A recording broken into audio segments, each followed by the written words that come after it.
되어서 이런 날은 몸을 따뜻하게 꼭 하시고 또 서로의 반가운 얼굴들을 보면 또 격려하시고 그런 은혜가 우리 동성교회에 충만했으면 좋겠습니다. 이번 한 주일 동안 어떻게 지내셨습니까? 기쁜 일이 많으셨습니까? 슬픈 일이 많으셨습니까? 안타까운 일들이 많으셨습니까? 행복한 일들이 많으셨습니까? 우리가 호흡을 가지고 있고 또 찬양할 수 있고 주님의 존전으로 모일 수 있다는 것 자체가 가장 큰 영광인 줄 믿습니다. 저는 금요일 날 이제 비전과 기도의 사람이었던 그 느헤미야를 통해서 우리가 하나님의 말씀을 읽고 또 그 말씀 속에서 주는 은혜를 우리가 찾으면서 힘을 얻고 또 비전을 같이 꿈꾸고 기도하는 시간으로 가지려고 계획을 했습니다. 느헤미야는 어떻게 보면 이민 3세로서 할아버지 세대에 자기가 살고 있던 이스라엘이 멸망당했습니다. 그리고 140년 정도가 흘러버렸기 때문에 느헤미야는 자기의 고국이 어떤 곳인지 또 솔로몬의 성전이 어떻게 생겼는지 이스라엘이 얼마나 소중한 나라인지 이런 것은 한 번도 경험해보지도 못하고 가보지도 못하고 할아버지를 통해서 아버지를 통해서 들었던 그런 이민 3세였죠. 우리 집사님 권사님들 중에서 이제 뭐 손주라든지 이런 아이들이 외국에 나가가지고 태어나가지고 아니면 어릴 때 이민을 갔다거나 하면은 한 20, 30년 지나면 이제 한국말도 잊어버리고 뭐 대한민국이 어떤 나라인지도 잊어버리는 것처럼 느헤미야는 이민 3세 정도 된 사람이었습니다.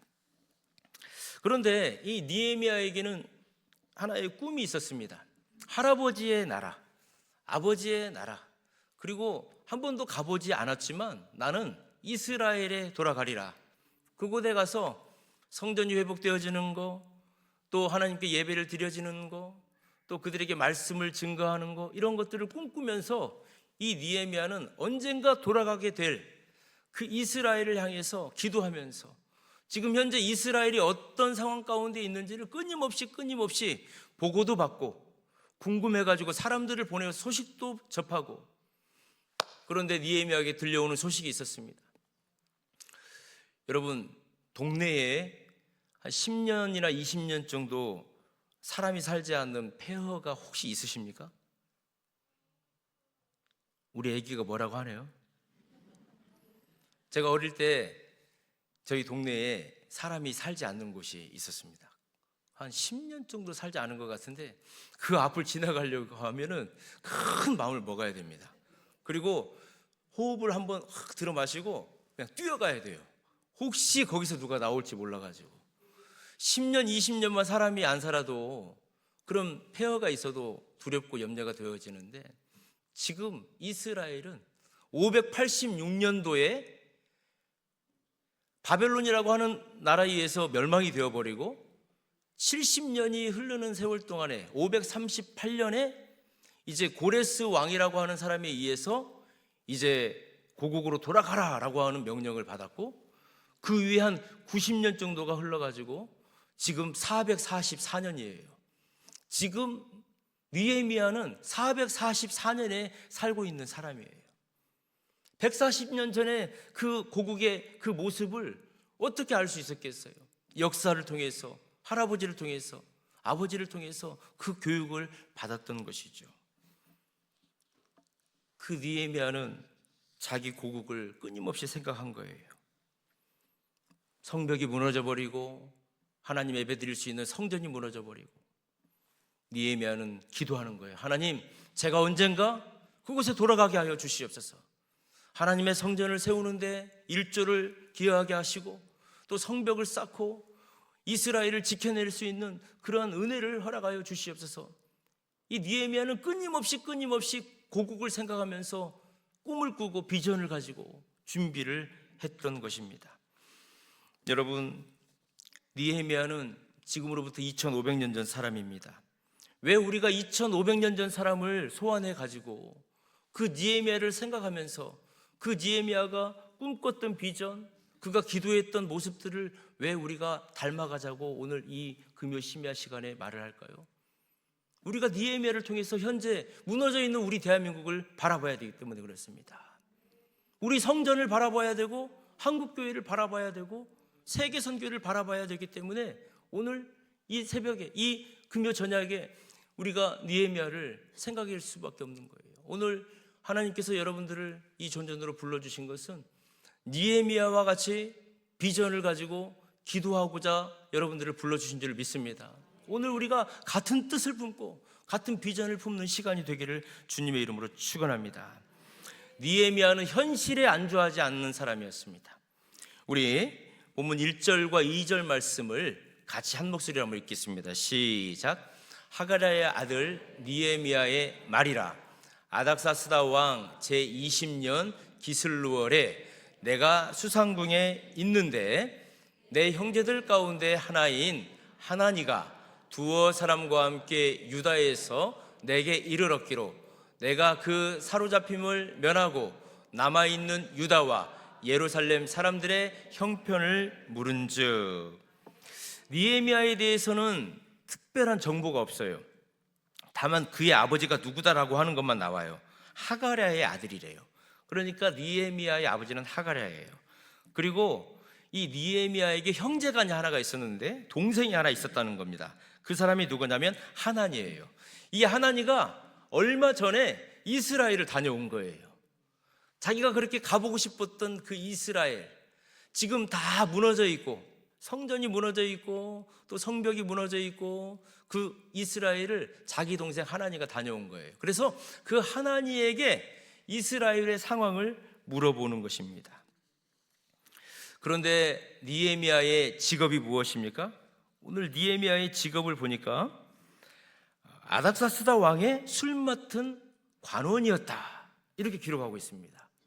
여러분, 술 맡은 관원이 그냥 왕의 술을 이렇게 따라주는 사람이 아니죠. 어떻게 보면 왕의 안전을 가장 가까운 데서 지켜주는 사람, 왕이 먹어야 될 음식을 먼저 맛보는 사람, 왕에게 찾아오는 사람이 해로운 사람인지 좋은 사람인지를 보고 드릴 수 있는 사람, 그리고 왕과 함께 식사를 먹으면서 왕에게 정책을 이야기해주고 하나님의 뜻을 이야기해 줄 수 있는 가장 가까웠던 사람이 이 느헤미야였던 것이죠.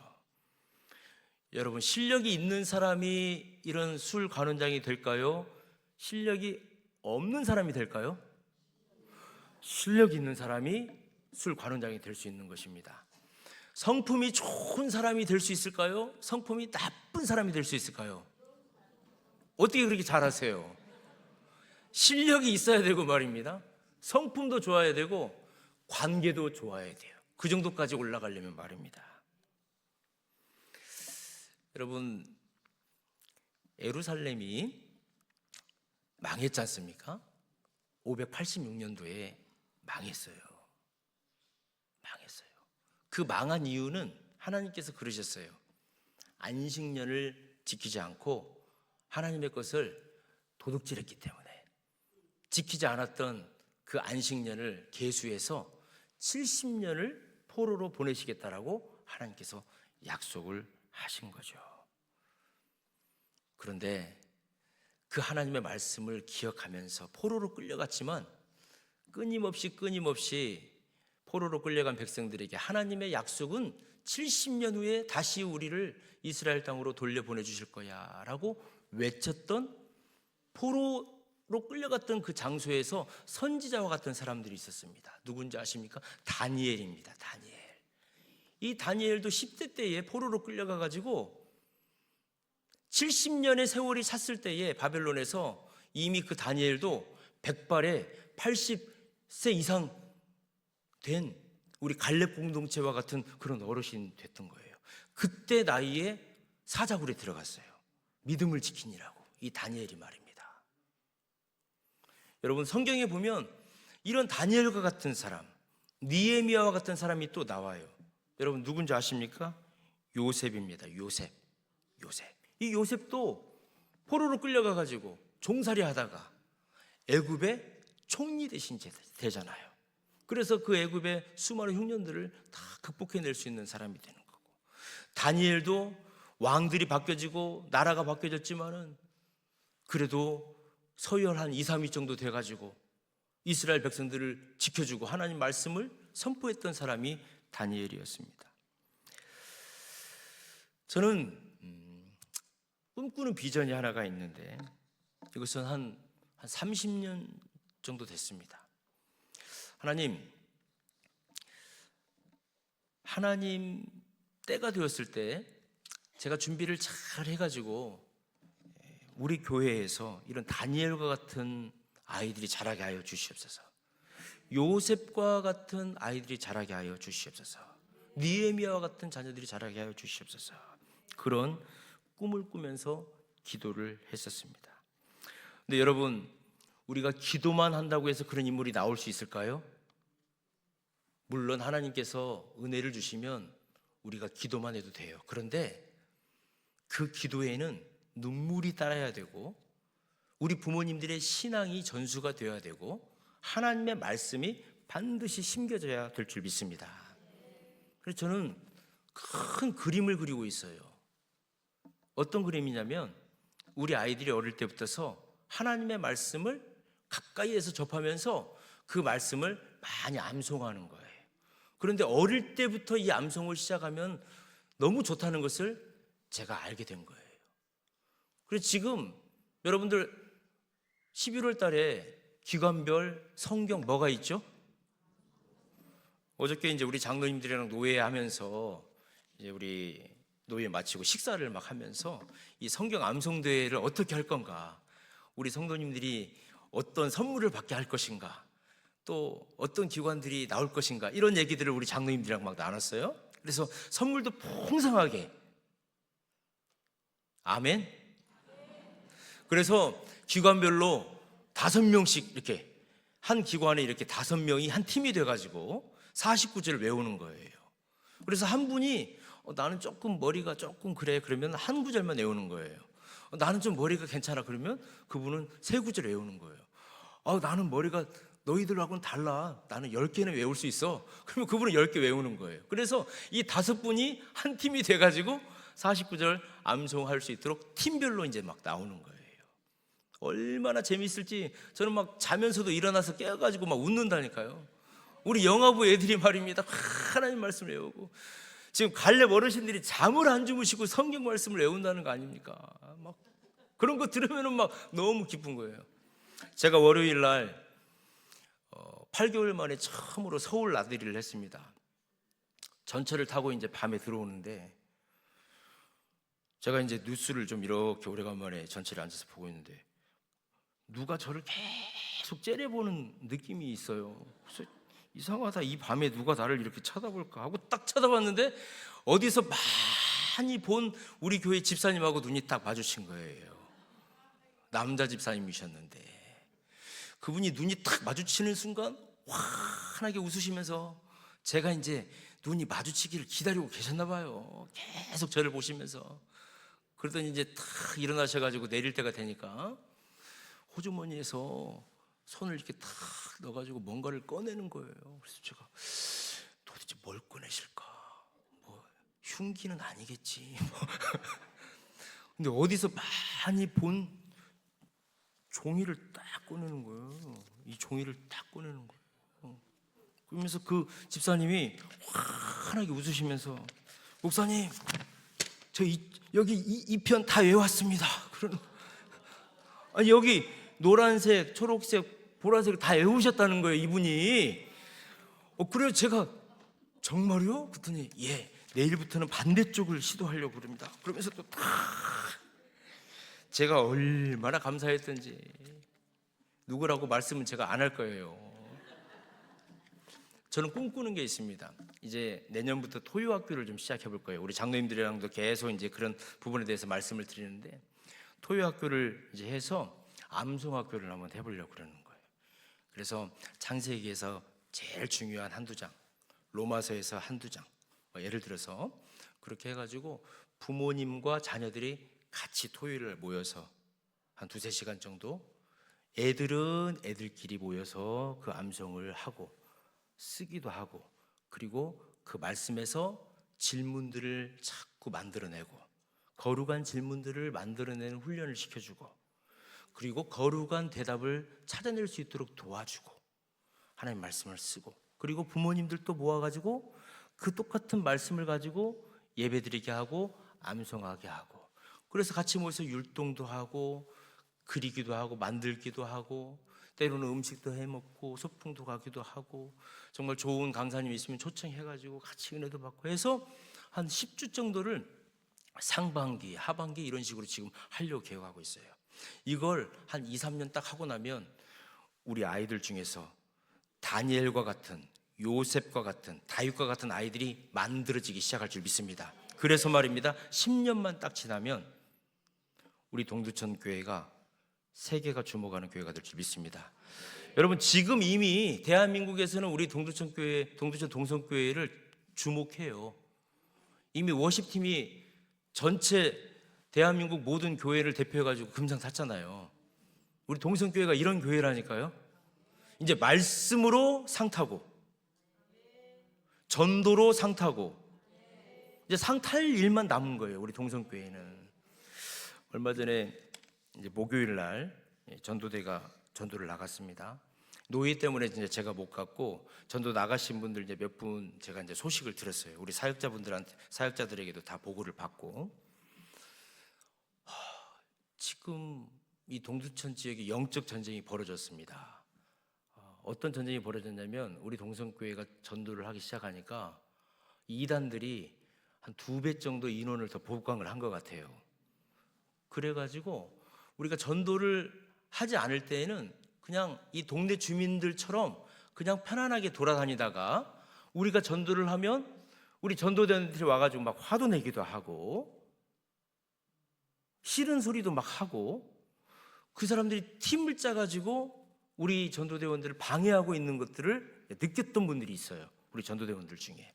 그래서 우리 목요일 날 토요일 날만큼은 우리가 사생결단하는 마음으로 우리가 전도해야 되는 그 시간에는 다 모여야 되겠구나. 해도 그만 안 해도 그만, 이렇게 해서는 안 되겠다. 이단들은 죽기 살기로 나와가지고 전도를 하는데, 우리는 진짜 생명을 믿고 있어도 할까 말까 하고 있는데, 그들은 가짜를 믿고 있는데도 죽을똥살똥하고 있잖아요. 우리 하나님께서 누구를 기뻐하실까? 어떤 모습을 가지고 그 시간에 임하는 저와 여러분을 기뻐하실까 생각을 해보았습니다.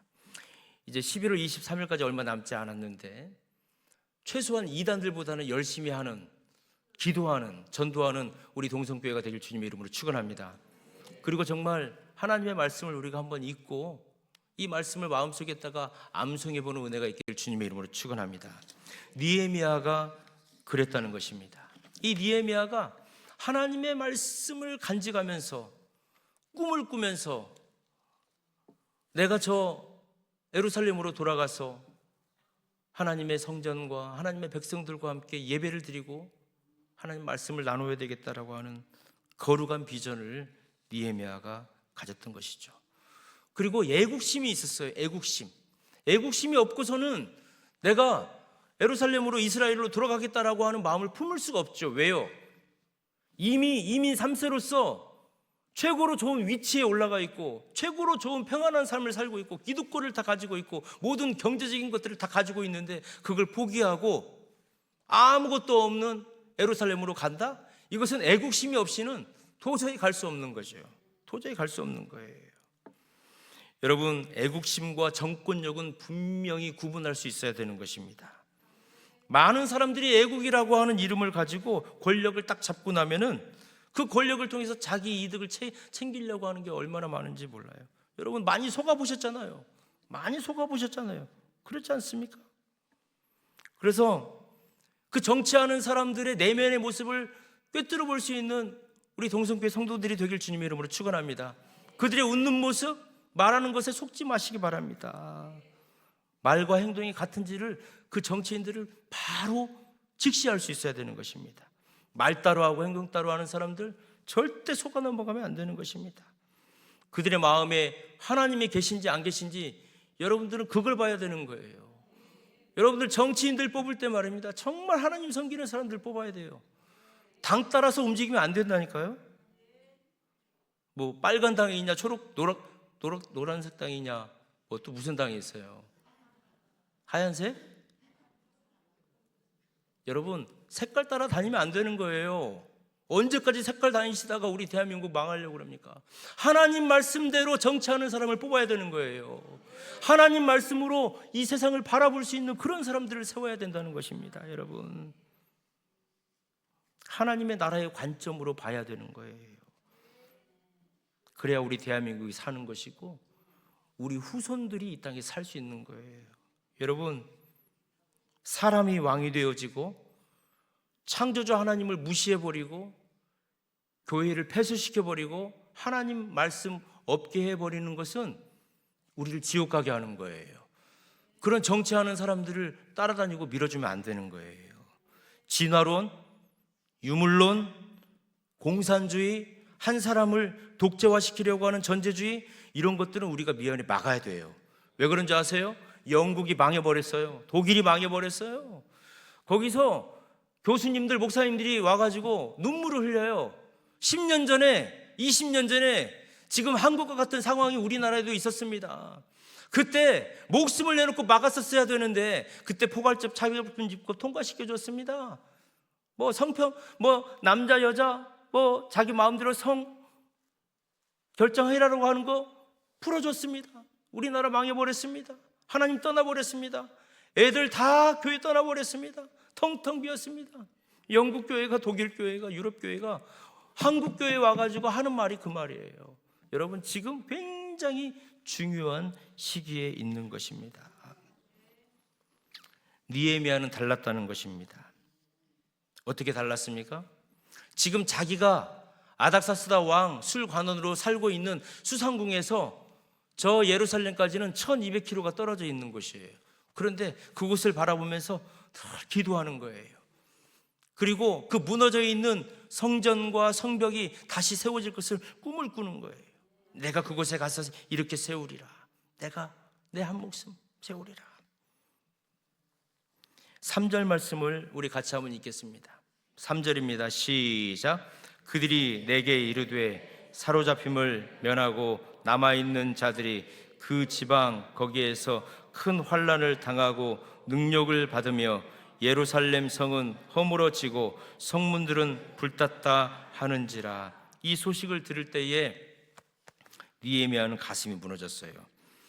이때에 어떤 행동을 합니까? 4절 말씀을 같이 한번 읽겠습니다. 시작.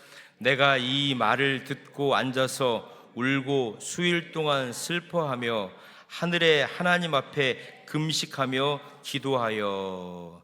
여러분, 눈물과 통곡은 그냥 나오지 않아요. 그냥 어떤 뉴스를 딱 들었다고 그래가지고 눈물과 통곡이 나오지 않아요.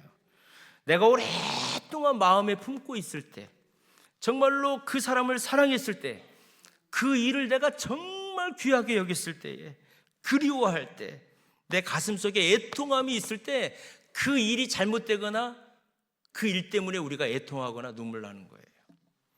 저는 월요일 날 제 후배가 하나가 있었는데, 후배 목사님이 있었는데 53세로 하나님의 부르심을 받았어요. 월요일 날 말입니다. 월요일 날. 그런데 그 후배 목사님은 진짜로 힘들고 어려운 사람들을 위해서 살았어요. 우리 장로의 신학교를 다녔지만은 기장 측으로 가갖고 신대원을 갔어요. 그래서 기장 측 목사가 됐어요. 기장 측 목사님들은요, 조금 더 사회 참여와 사회 변혁에 더 앞장서요. 그리고 그쪽 지역이 기장 세력이 많기 때문에 오히려 막 그런 운동하거나 막 그런 일들을 많이 하는 교회였어요. 근데 그 목사님이 진짜 힘들고 어려웠던 사람들, 그런 사람들 들어가가지고 사역하고 했는데 몸이 아팠어요. 10년 전부터 아파가지고 치료하고 하다가 이식을 했는데 그게 정말 안 돼가지고 월요일날 죽었어요. 근데 그 소식을 듣고 막 너무 많이 슬펐어요. 장로의 신학교를 해가지고 기장 측을 가가지고 힘들고 어려운 사람들을 이제 사역을 했잖아요. 그러니까 이제 여기저기서 이제 많은 조문객들이 온 거예요. 기장 측 목사님도 오시고, 또 우리 통합 측 목사님들도 오시고, 또 이 목사님과 연관되어져 있는 사람들이 왔대요. 근데 이제 그 장례식을 3일 동안 끝까지 지켜줬던 친구 목사가 있어요. 근데 우리 후배 목사인데 그 목사는 성공의 목사예요. 그러니까 저희 학교에서 와가지고 자기의 출신 따라서 자기의 이제 신학적인 배경에 따라서 신대원을 다 간 거예요. 그런데 그 성공회 쪽에 그 후배 목사님이 하는 얘기가 통합 측 목사님들, 그러니까 우리 선후배들만 와가지고 그렇게 울더라는 거예요. 다른 쪽 목사님들, 연관되어 있는 사람들은 와가지고 조문만 하고 같이 우리와 직접 30년 동안 같이 힘들고 어려웠던 일들을 같이 했던 그 동아리 선후배들, 목사님들, 후배들만 와가지고 바닥에서 눈물을 흘린다는 거예요. 여러분, 우리가 애통하고 눈물을 흘린다는 것은 정말 그 사람을 사랑했을 때, 그 일을 사랑했을 때, 그 일을 내가 하지 못했을 때, 그 일이 무너졌을 때 우리가 애통하는 거예요. 여러분, 오늘 느헤미야의 마음을 회복하는 시간이 되길 주님의 이름으로 축원합니다. 느헤미야는 저 이스라엘을 향해서 성벽이 무너지고 성문이 불타고 140년 동안 하나님의 말씀이 선포되지도 못하고 있는 그런 모습들을 보면서 애통하며 눈물을 흘렸다는 거예요. 그 소식을 언제 들었습니까? 그 소식을 언제 들었어요? 그 소식을 우리 한번 살펴보도록 하겠습니다. 그 예루살렘 성이 그렇게 힘들고 어려워졌다라고 하는 그 소식을 언제 들었습니까? 느헤미야 1장 1절을 보면 기슬루월에 이 소식을 들었다는 거예요. 자기 동생 하나니야를 통해서. 이 기슬루월이 11월에서 12월 사이예요. 그 소식을 듣고 나서 이 느헤미야는 하나님 앞에 금식하며 기도한 거예요. 그리고 아닥사스다 왕에게 찾아가요. 나를 저 이스라엘로 좀 보내달라고. 그 아닥사스다 왕을 찾아가는 때가 언제냐면 니산월이에요. 이게 3월과 4월이에요. 그러니까 그 소식을 듣고 4개월 동안 느헤미야는 하나님 앞에 엎드려 가지고 애통하며 기도를 하는 거예요. 그냥 바로 간 게 아니에요.